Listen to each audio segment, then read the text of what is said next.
I think the bottom line,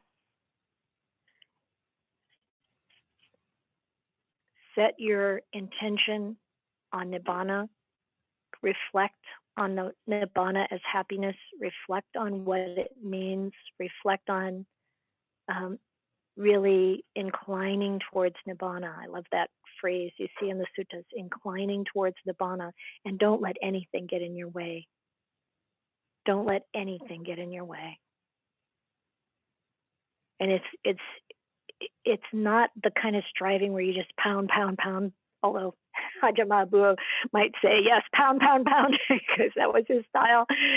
But it's about the right amount, like Ajahn Chah talked about, the right amount of sleep, the right amount of food, the right amount of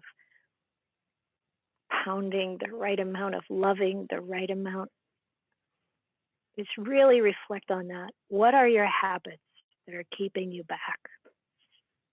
Don't, like when Andy talked about those habits, obviously there's the side of the habits that we change. We change to not flying so much, to not using the car so much, to not eating meat so much, to not living in such big places when it makes sense to be able to make a shift like that, to not, having all these machine conveniences that are very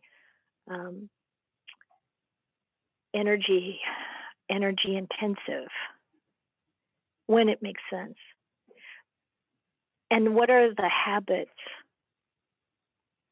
for us that we can change to the opposite? Like those perceptions.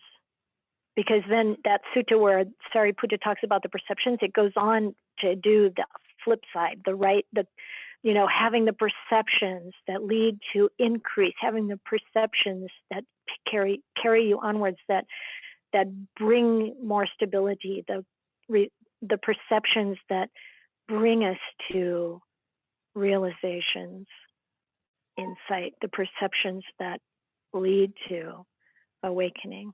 And where do we put our focus? One time, a long time ago, as I was really wanting to become a nun, it was hard back in those days because there weren't very many opportunities for women, and I was really, really involved in the monk's world, and it's like, how can you find the right way to go forward in the holy life as a woman? And one of my friends in the Dhamma, also hanging around monks' monasteries, but she sent me a card, and on it said something like, you are bound for Nibbana, don't let anything get in your way. Don't let anything get in your way. It sat that up on my shrine for a long time. It's like, don't let anything get in your way.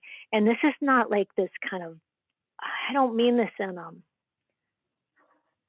selfing,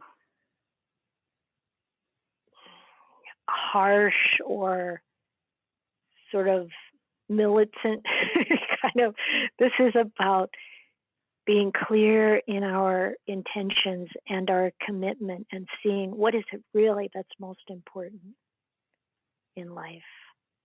What are we going to use this precious human birth for? Why is it a precious human birth? Because with human birth, we can bring spiritual energy to focus. We can experience that in the body. We can create a field of goodness, a field of merit. Human beings can do that. You have a group of human beings that meet in one place to practice over and over, you can feel the intensity of that. The uplift. Walk into a cathedral. Feel the space where meditators have been meeting. We before the pandemic started, for years we've been going to the Quaker house in San Jose to teach the Dharma punks. And there's such an energy in that's the oldest Quaker house in California. You can feel it. They meditate there. So this is what we can do as human beings.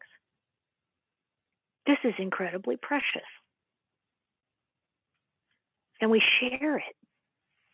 That business of having good friends, these are the people who are doing this and caring about it and understanding the importance and sharing it. It's so beautiful. And part of the way we get derailed is with watered down Dhamma. Have your cake and eat it too, Dhamma. Not believing, understanding the importance of renunciation, the importance of recognize the reality of karma and rebirth. That the teachings need to include Nibbana. This is not about just having a happier life.